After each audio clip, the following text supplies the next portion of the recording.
Admiral Zextera stood before the massive holographic display showing the spiral arm of the galaxy where countless worlds had fallen before the might of the hegemony. Her four arms gestured elegantly as she addressed the War Council, her crystalline exoskeleton catching the light from a dozen different star systems now under their control. "Honored members of the Conquest Council," she began, her voice carrying the authority of someone who had personally overseen the subjugation of 47 civilizations. "We stand at the threshold of completing our dominion over this sector. Only one primitive world remains unconquered." The hologram zoomed in on a small blue-green planet orbiting a yellow star. Earth appeared insignificant among the vast expanse of space, just another rock floating in the void.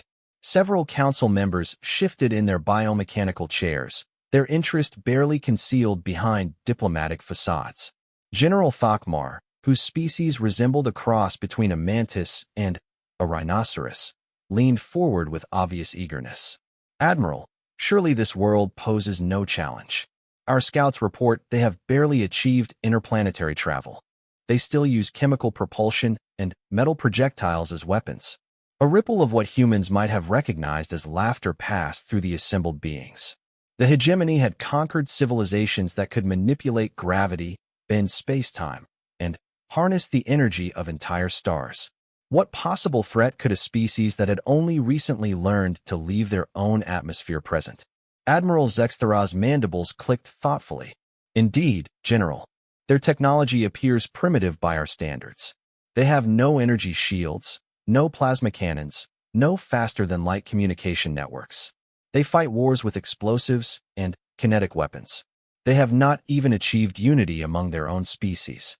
The intelligence reports had painted a picture of a fractured world where hundreds of different nations constantly squabbled over resources, territory, and ideological differences.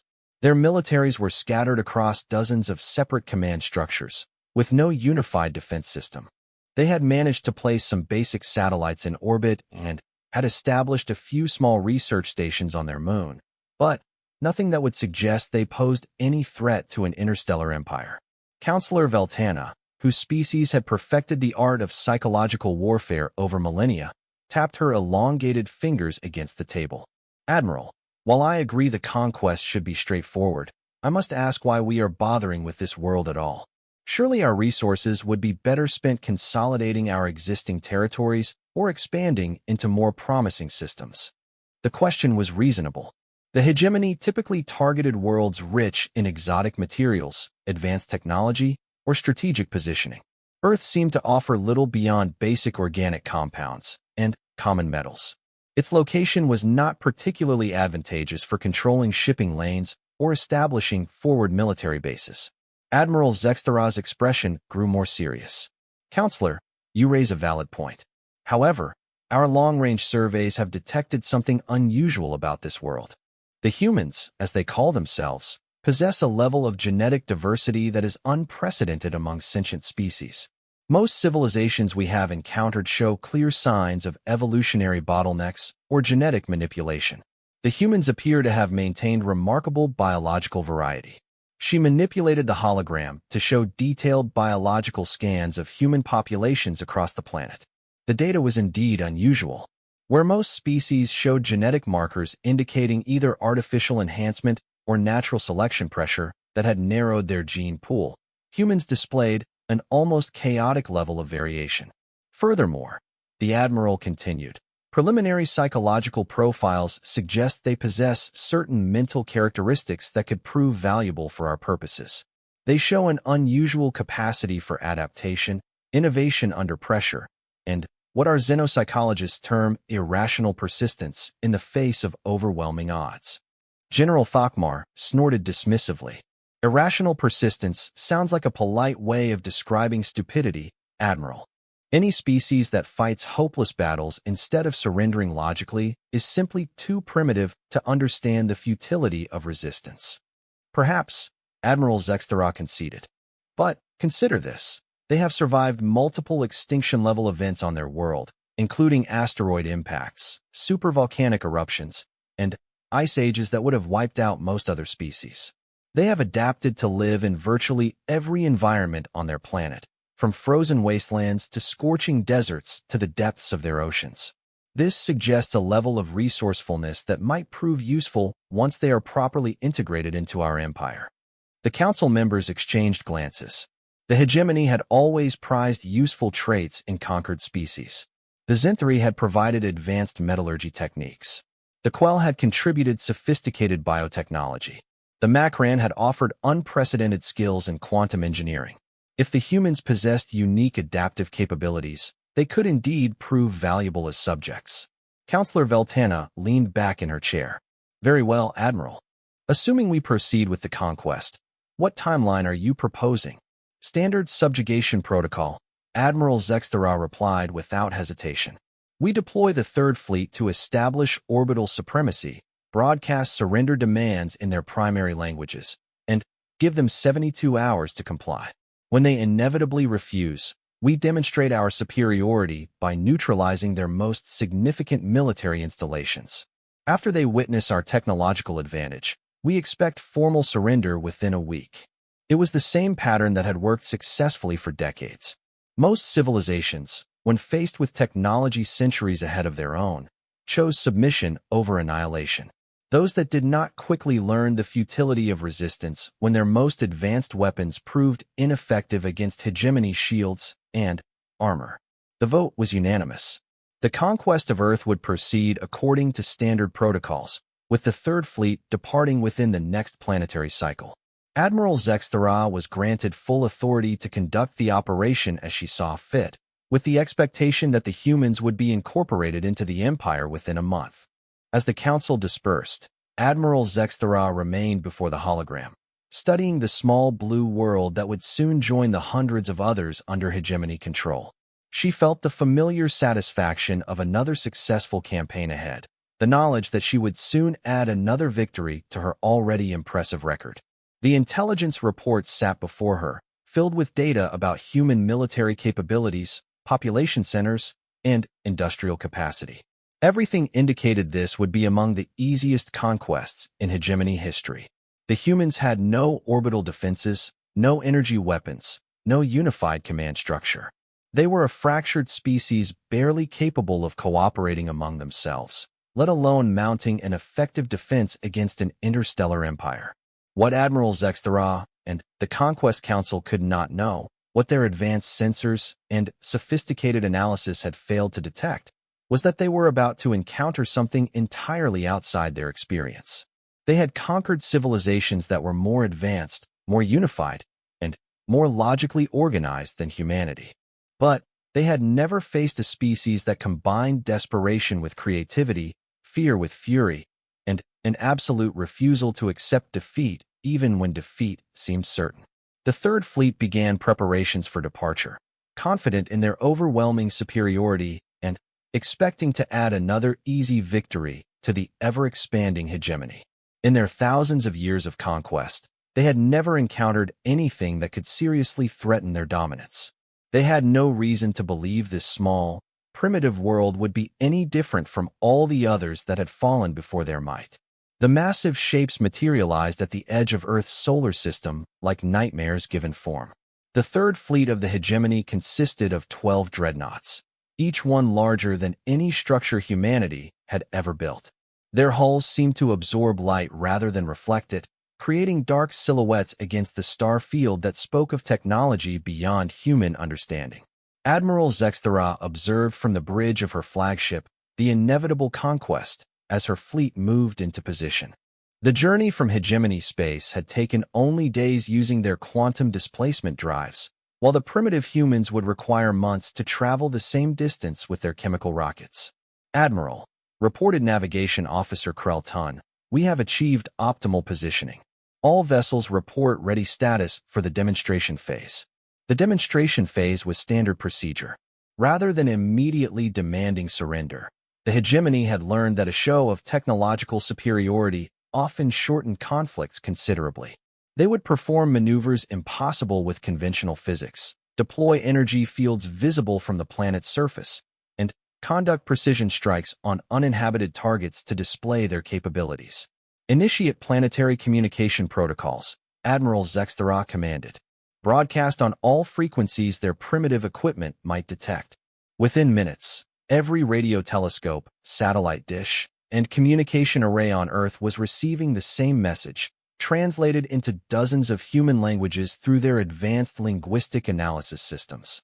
Inhabitants of the third planet, the message began, "You are hereby notified that your world lies within territory claimed by the hegemony.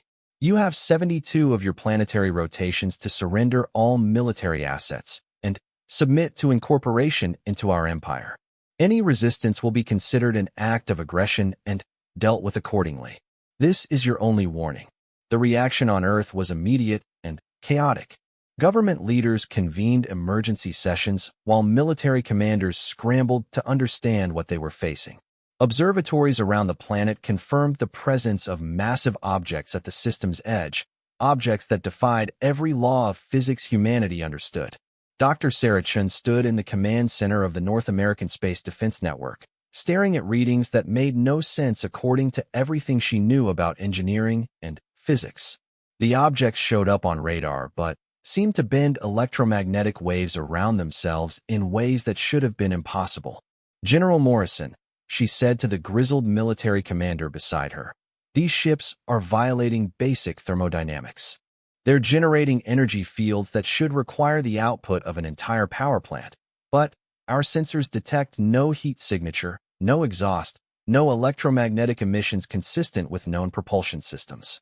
General Morrison had spent 40 years in the military, rising through the ranks during conflicts in 3 different theaters. He had seen the worst humanity could do to itself, and had always believed that superior firepower and tactical planning could overcome any enemy. Now he found himself facing an enemy that operated beyond the rules of reality as he understood them. "Doctor, I need to know what we're up against. Do we have any chance of fighting these things off?" Dr. Chen looked at the data again, hoping she had missed something that might provide a glimmer of hope. The readings showed energy signatures orders of magnitude beyond anything human technology could produce. Each alien vessel seemed to possess firepower equivalent to an entire nuclear arsenal. Conventionally? No, General. If they wanted to destroy us, they could probably glass the entire planet from their current position. The energy readings we're detecting suggest technology that's centuries, maybe millennia ahead of ours. Meanwhile, aboard the inevitable Conquest, Admiral Zexthera was reviewing intelligence reports about human military capabilities.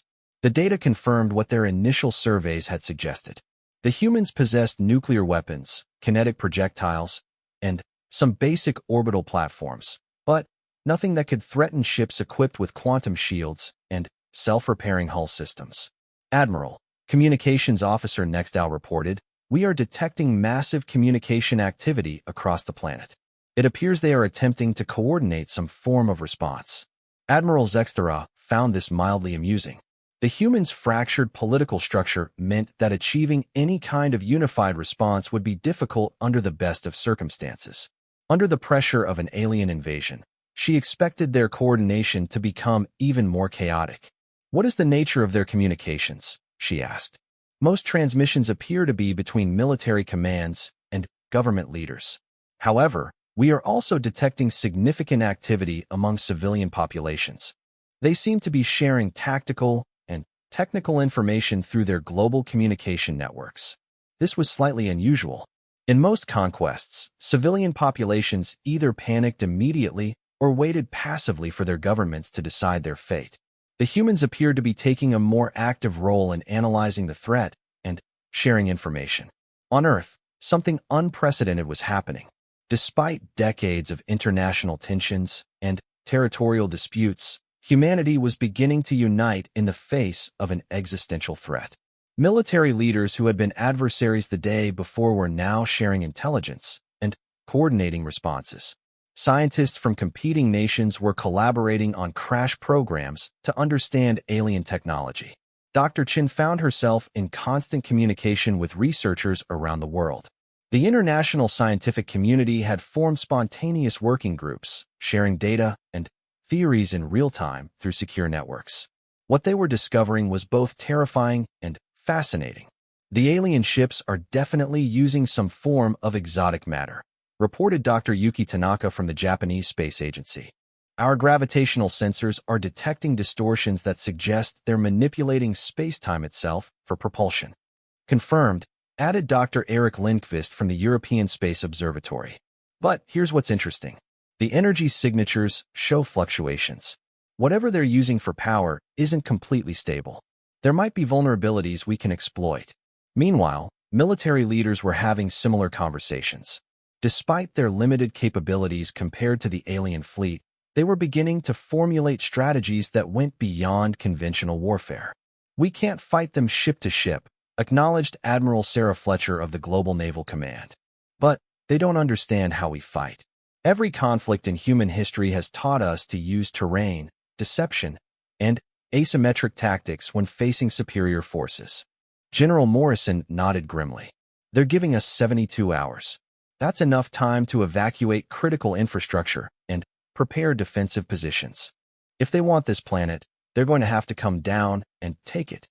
The alien fleet maintained its position at the edge of the solar system, confident in their overwhelming technological advantage.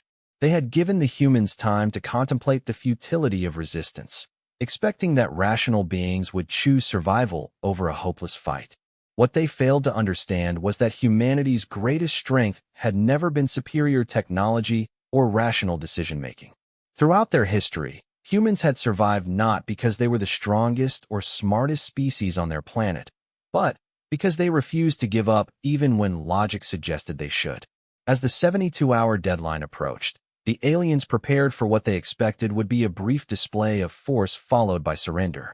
They had no way of knowing that every hour they had given humanity was being used to turn the entire planet into a fortress, and that they were about to face the full fury of a species that had never learned to quit. When the 72-hour deadline expired, Admiral Zexterow received the response she had been expecting. Every major government on Earth had transmitted the same message in unison, a level of coordination that surprised her intelligence officers, but didn't concern her strategically. The message was simple and defiant. "Earth rejects your demands. We will not surrender our freedom to any empire, regardless of your technological superiority. If you want our world, you will have to take it by force." Admiral Zexterow studied the transmission with a mixture of amusement and professional interest. The humans had shown more unity than expected, but their defiance only confirmed what she had seen in dozens of other conquests. Primitive species often chose feudal resistance over logical submission. "Initiate Phase 2 of the subjugation protocol," she commanded. "Tactical strikes on major military installations. Make them understand what they are facing." The Third Fleet moved deeper into the solar system with predatory grace. Their quantum displacement drives allowed them to ignore the limitations of conventional physics, covering vast distances in minutes that would take human spacecraft months to traverse. As they approached Earth's orbital space, their advanced sensors began mapping every satellite, space station, and defensive platform in detail. What they found was confusing. In the 72 hours since their arrival, the humans had somehow managed to multiply their orbital assets by a factor of 10. Crude, but functional satellites filled previously empty orbital paths, while their space stations had been expanded with what appeared to be hastily constructed defensive modules. "Admiral," reported Tactical Officer Zarmoth, "human orbital activity has increased dramatically. They appear to have launched several hundred additional platforms since our arrival." Admiral Zexterow frowned. The humans' primitive chemical rockets should not have been capable of such rapid deployment. Their technology required massive ground-based infrastructure and careful preparation for each launch. The idea that they could multiply their orbital presence so quickly suggested either hidden capabilities or desperate improvisation. "Show me detailed scans of these new installations," she ordered. The holographic display revealed the truth. The humans had indeed been busy, but not in the way the hegemony expected. Rather than building sophisticated defensive platforms, they had launched everything they could get into space. Communications satellites had been hastily fitted with explosive charges. Scientific research stations had been turned into missile platforms. Even civilian spacecraft had been converted into crude weapons. On Earth's surface, the transformation had been even more dramatic. In 72 hours, humanity had turned their entire world into a fortress using the most dangerous weapon in their arsenal: their own unpredictability. Dr. Chun worked frantically in a converted subway tunnel beneath New York City, surrounded by equipment that had been civilian telecommunications gear just days before. The global scientific community had achieved something unprecedented, creating a distributed defense network using existing infrastructure in ways no military planner had ever imagined. Bangalore reports their conversion is complete, announced Dr. Tanaka over the quantum encrypted communication link. They've turned their entire tech district into a sensor array. If the aliens try to scan for specific targets, they'll get readings from 10,000 different locations. The strategy was born from humanity's greatest weakness and greatest strength. They couldn't match alien technology, but they could create so much chaos and confusion that conventional targeting became impossible. Every major city had become a maze of decoy installations, hidden weapon caches, and civilian populations that refused to evacuate. General Morrison coordinated the global defense effort from a command center that had been a shopping mall the previous week. Humanity's fractured political structure had become an advantage. Where the aliens expected centralized command systems they could target and destroy, they found instead a Hydra-like network of autonomous cells that could operate independently if cut off from central coordination. Phase 1 is complete, he reported to the emergency coalition government. Every major military installation has been evacuated and replaced with decoys. Our real assets are distributed among civilian infrastructure. The aliens will have to destroy our entire civilization to neutralize our military capability. It was a desperate strategy that no rational military would consider. By hiding their defenses among civilian populations, the humans had made it impossible to target their military capability without committing genocide. Most species would never consider such tactics because the cost in non-combatant lives would be unacceptable. But the humans had calculated that the aliens wanted to conquer, not exterminate. An empire needed living subjects, productive worlds, and intact infrastructure. Total annihilation would defeat the purpose of conquest. Admiral Zextarau realized this as her targeting systems struggled to identify legitimate military targets among the chaos of human civilization. Her advanced sensors could detect weapons and defensive systems, but they were scattered among millions of civilian installations in patterns that made no strategic sense. Tactical analysis complete, Admiral, reported Zarmoth. The humans have distributed their military assets throughout their civilian population. Precise targeting of military objectives would require widespread collateral damage to non-combatant areas. This was a new problem for the hegemony. Previous conquests had involved civilizations that followed conventional military doctrine, with clearly defined military installations separated from civilian populations. The humans had abandoned such rational organization entirely. Admiral, added Intelligence Officer Velkrin, our psychological profiles may have been incomplete. The humans appear capable of tactical thinking that borders on the irrational. They have weaponized their own infrastructure in ways that put their entire population at risk. Admiral Zextara considered her options. Standard protocol called for precision strikes against military targets to demonstrate overwhelming superiority. But the humans had made precision strikes impossible without massive civilian casualties. Any attack would look like indiscriminate slaughter rather than a measured show of force. She decided to proceed with a modified approach. Target their orbital assets first. Destroy their satellites and space stations to demonstrate our capabilities. Once they see their space-based defenses eliminated, they may reconsider their position. The attack began with devastating efficiency. Plasma cannons that could slice through asteroids focused their fire on human orbital installations. The primitive satellites and space stations should have been vaporized instantly, reduced to expanding clouds of superheated gas. Instead, something unexpected happened. As the alien weapons struck their targets, secondary explosions rippled outward in carefully planned sequences. The humans had turned their orbital infrastructure into a massive minefield, using their own destroyed assets as weapons. Debris from shattered satellites moved in calculated trajectories, guided by simple chemical thrusters activated by the alien attack. Space stations that had been converted into kinetic weapons platforms used their destruction as a trigger to launch their payloads. What should have been a clean demonstration of alien superiority became a chaotic battle zone filled with high-velocity debris and improvised weapons. Admiral Zarmoth called out an alarm. Multiple impacts on the forward shields. The humans have somehow weaponized the destruction of their own assets. For the first time in her career, Admiral Zexthara felt something she had not experienced in decades of conquest. Genuine surprise.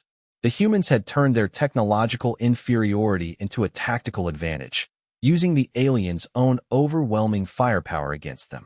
As debris continued to impact their shields and small but persistent explosions peppered their formations, the Admiral realized that this conquest would not follow standard protocols. The humans had shown they were willing to sacrifice everything, including their own lives and infrastructure, to resist conquest. What disturbed her most was the realization that their desperate tactics were actually working. The Third Fleet had taken minor damage from creatures who should not have been able to threaten them at all. If such primitive improvisation could cause problems for the hegemony's most advanced warships, what other surprises might these illogical humans have prepared? Admiral Zexthara stood before her command council, studying damage reports that should not have existed. The Third Fleet had suffered what the reports diplomatically termed minor systems damage, but the fact that any damage existed at all was unprecedented. In over 3 centuries of conquest, no primitive species had managed to scratch the hull of a hegemony dreadnought. Explain to me how beings who fight with chemical explosives manage to damage ships protected by quantum barriers, she demanded of her tactical staff. Chief Engineer Thalvex, whose species had designed the fleet's defensive systems, struggled to provide an answer that made sense within established military doctrine. Admiral, the humans did not attempt to penetrate our shields through conventional means. Instead, they used our own weapons' energy output to accelerate debris beyond the threshold our shields were designed to deflect. It was a tactic that no military academy in the hegemony had ever considered because it required sacrificing your own forces to create the conditions for attack. Rational military doctrine preserved assets while seeking to destroy the enemies. The humans had turned this principle on its head, using their own destruction as ammunition. Furthermore, Thalvex continued, their debris was not random. Analysis shows they calculated precise trajectories to exploit microscopic gaps in our shield harmonics. The knowledge required for such calculations suggests they understand our technology better than our initial assessments indicated. This revelation was more disturbing than the damage itself. The humans had somehow analyzed hegemony shield technology from long-range observation and found exploitable weaknesses within 72 hours. Such rapid adaptations suggested intelligence capabilities that their primitive technology had concealed. On Earth's surface, the battle was just beginning. As the alien fleet descended toward the planet to begin surface operations, they encountered the full scope of human ingenuity unleashed by desperate circumstances. Dr. Chen coordinated a global network of scientists who had transformed peaceful research into weapons of war.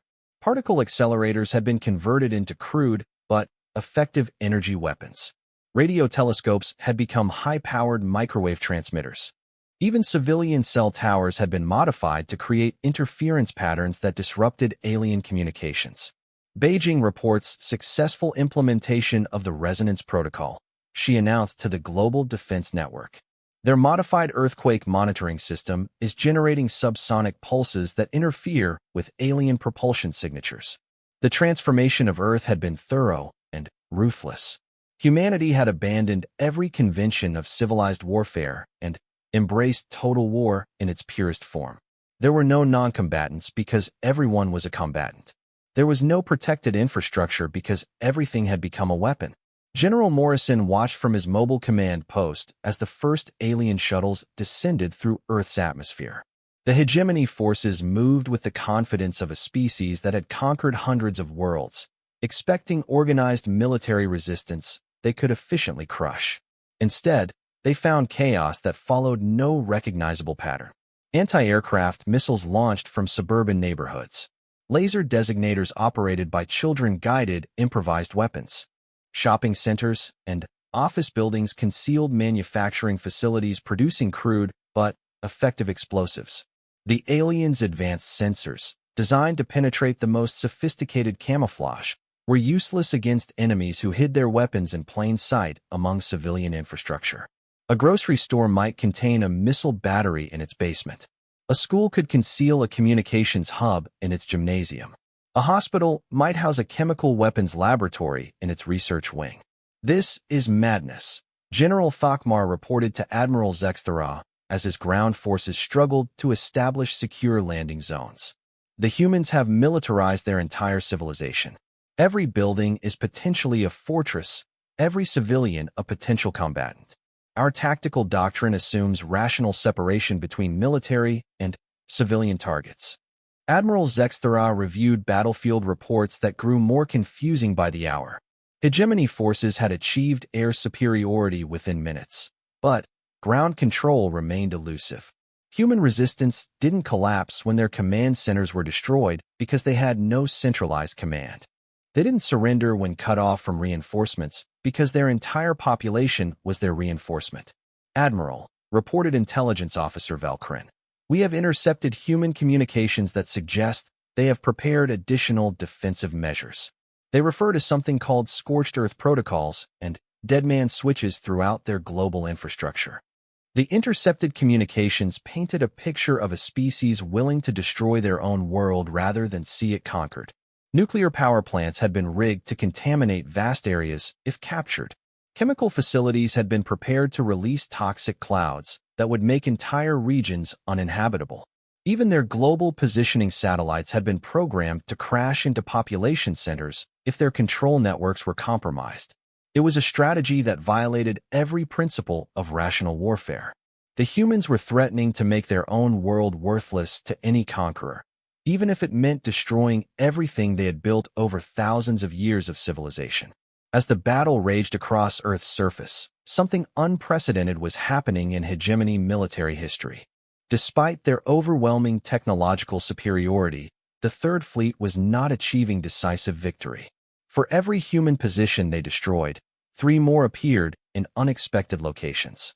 For every leader they eliminated, dozens of subordinates continued resistance operations. The humans had created a military force that operated like a biological organism rather than a technological system. Cut off one part, and the others adapted to compensate. Destroy the head, and new ones grew from the body. It was guerrilla warfare evolved to its ultimate form, where an entire species became the guerrilla force.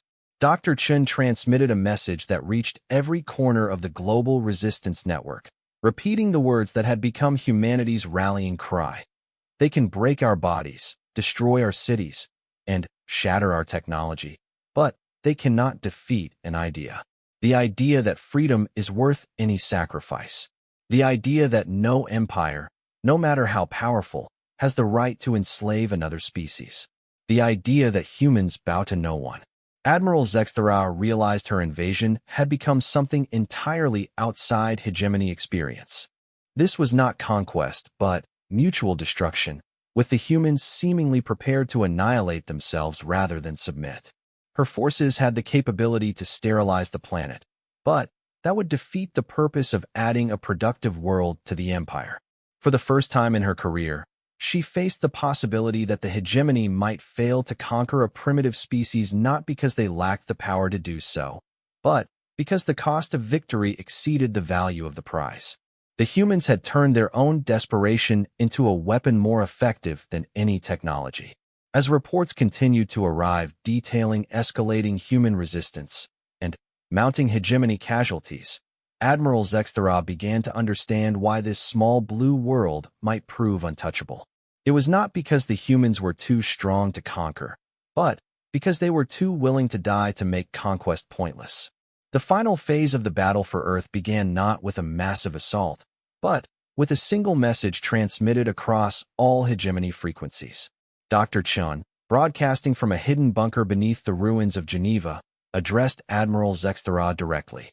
Admiral of the Hegemony Fleet. Her voice carried the exhaustion of someone who had not slept in days but retained the unbreakable determination that had defined humanity's resistance. You came to our world expecting conquest. You found war. You expected submission. You found defiance. Now you face a choice that no empire in your history has ever confronted. Admiral Zexthara listened from her flagship's bridge, surrounded by damage reports and casualty statistics that grew worse by the hour. The Third Fleet had the firepower to reduce Earth to molten slag, but 3 weeks of fighting had proven that the humans would rather see their world destroyed than conquered. "We have something your empire has never encountered," Dr. Chen continued. "We have nothing left to lose. You have already destroyed our major cities, shattered our infrastructure, and killed millions of our people. Yet we continue to fight because we understand something your empire cannot comprehend. Some things are more valuable than survival." The broadcast was being transmitted simultaneously from thousands of locations across the planet, using a network of improvised transmitters that the hegemony's advanced jamming systems could not fully suppress. Every time they destroyed one transmission source, 10 more took its place. You wonder why we do not surrender when logic demands it. You cannot understand why we choose destruction over submission. Let me explain why Earth is untouchable, Admiral. It is not because we are too strong to conquer. It is because we would rather cease to exist than exist as slaves. Admiral Zexthara had received similar messages from other species during previous conquests, desperate last words before inevitable surrender. But those civilizations had eventually yielded when faced with total annihilation. The humans had passed that threshold weeks ago and continued fighting with increasing intensity. General Morrison appeared on the transmission, speaking from a mobile command post somewhere in what had once been the American Midwest. "Admiral, your forces are superior to ours in every measurable way. Your technology is centuries ahead of our own. Your tactical doctrine is refined by thousands of victories. But you have one crucial weakness that we have learned to exploit." He gestured to the devastation visible through the bunker's reinforced windows, where the skeletal remains of human civilization stood as monuments to a species' refusal to yield. "You fight to win. We fight to ensure you cannot win. There is a difference." The strategic situation had indeed become untenable for the hegemony. Their forces controlled most of Earth's major population centers. But controlling territory meant nothing when the territory itself had become hostile. Every building potentially contained booby traps. Every remaining civilian might be a saboteur. Every piece of infrastructure could be rigged to explode if captured intact. Admiral Zexthara reviewed the reports from her ground commanders with growing unease. General Thokmar's forces had established secure perimeters around key installations, but maintaining those perimeters required constant vigilance against attacks that came from any direction at any time. The human resistance had evolved beyond guerrilla tactics into something that resembled a biological immune response, with the planet itself rejecting the invading force. "Admiral," reported her chief medical officer, "we are observing psychological stress indicators among our troops that exceed anything in our records. Extended exposure to this type of warfare is causing unit cohesion problems and decreased combat effectiveness." The psychological impact was indeed unprecedented. Hegemony forces were trained for conventional warfare against rational enemies who followed established military doctrine. Fighting an enemy that was willing to sacrifice everything, including their own survival, for no logical gain created stress that their training had not prepared them to handle. Dr. Chen's voice continued across the comm channels, speaking words that were being recorded throughout the galaxy by intelligence services that monitored hegemony conquest operations. "You want to know why Earth is untouchable? Because we have turned our entire world into a weapon pointed at our own hearts. Defeat us, and you gain nothing. Destroy us, and you prove to every other species in the galaxy that your empire can be resisted." This was the strategic nightmare Admiral Zexthara had begun to recognize. Win or lose, the battle for Earth was being watched by every civilization within communications range. If the hegemony succeeded in conquering humanity, they would gain a devastated world of questionable value. If they failed or withdrew, they would demonstrate to potential targets that resistance was possible. But there was a third option that was even worse. If they destroyed humanity completely, they would prove that the hegemony was not an empire, but a force of extermination. Every other species would fight with the desperation of beings who knew surrender meant annihilation. General Morrison provided the final piece of humanity's psychological warfare campaign. "Admiral, we know you are recording this transmission. We know your intelligence services will analyze our words for strategic value. We want you to understand what you have discovered here." He paused, looking directly into the camera with the expression of someone who had accepted death but refused to accept defeat. "You have found a species that cannot be conquered because conquest requires the conquered to accept their defeat. We do not accept defeat. We do not acknowledge your superiority. We do not recognize your right to rule us. You can kill us, but you cannot make us kneel." The transmission ended, but its impact continued to reverberate throughout the hegemony fleet. Admiral Zextera faced a decision that no hegemony commander had ever confronted: continue the assault and risk demonstrating that resistance was possible, or withdraw and admit failure against a primitive species. She reviewed the strategic assessments one final time. Earth's resistance had cost the Third Fleet more casualties than their previous 20 conquests combined.